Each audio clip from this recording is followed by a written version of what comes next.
Assalamualaikum warahmatullahi wabarakatuh. Halo semuanya, saya Wiska Putri Ayu.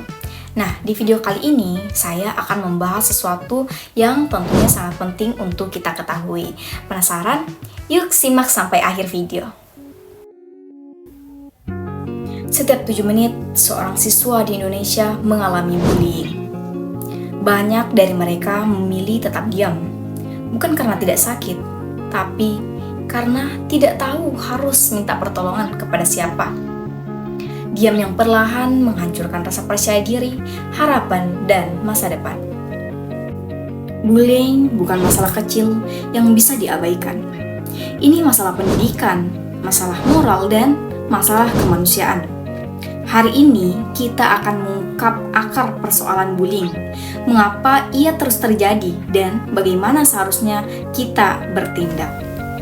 Bullying bisa muncul dalam berbagai bentuk: pelecehan verbal, hinaan fisik, ejekan, dorongan, intimidasi, pengucilan, penghancuran barang pribadi, hingga kekerasan mental melalui media sosial. Dan yang paling berbahaya adalah bukan hanya tindakan pelaku, tapi keheningan orang-orang di sekitarnya. Sebenarnya, mengapa bullying masih menjadi masalah besar dalam dunia pendidikan kita? Jawabannya tidak sederhana. Ada beberapa faktor penyebab utamanya.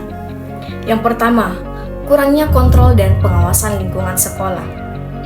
Seringkali tindakan bullying dianggap masalah anak-anak atau bagian dari proses pendewasaan. Padahal, ketika diabaikan, perundungan tumbuh menjadi budaya kekerasan. Yang kedua, senioritas dan kekuasaan. Nah, di beberapa sekolah, senior merasa berhak menguasai junior.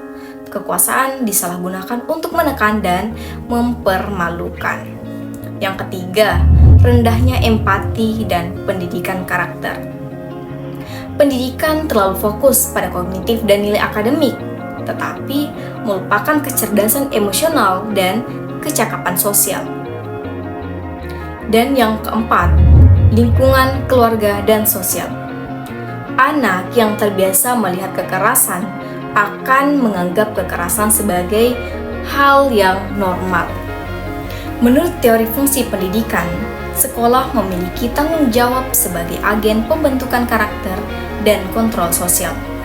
Tujuan pendidikan nasional menegaskan bahwa pendidikan harus membentuk manusia berakhlak mulia, demokratis, dan berkepribadian kuat.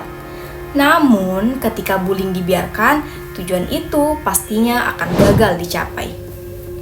Bullying bukan sekadar konflik biasa. Dampaknya dapat menghancurkan kehidupan seseorang. Yang pertama, dampak psikologis.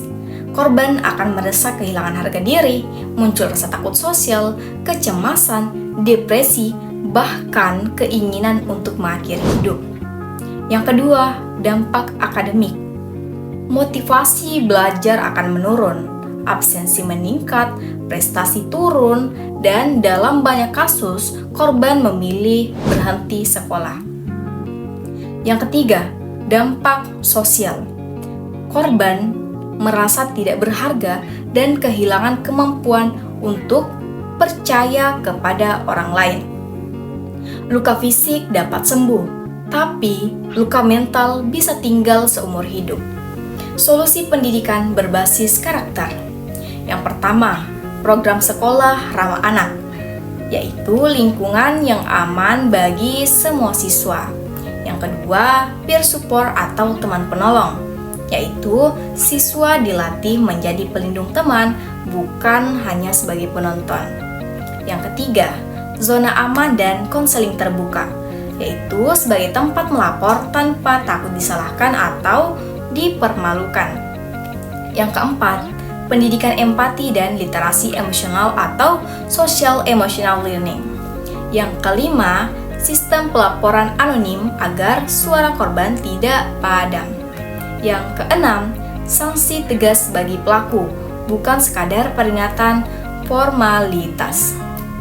Bullying bukan hanya terjadi ketika seseorang disakiti, tapi bullying juga dapat terjadi ketika kita melihat tapi kita tetap diam. Jika kamu menyaksikan bullying dan tidak berbuat apa-apa, maka kamu adalah bagian dari masalahnya. Berani membela itu mulia, empati itu kekuatan. Saling melindungi adalah bentuk tertinggi dari pendidikan. Mungkin itu saja yang sempat saya sampaikan. Semoga dapat menjadi informasi yang bermanfaat bagi kita semua. Dan ingat, perubahan tidak menunggu orang lain, tapi perubahan dimulai dari kita sekarang. Terima kasih. Wassalamualaikum warahmatullahi wabarakatuh.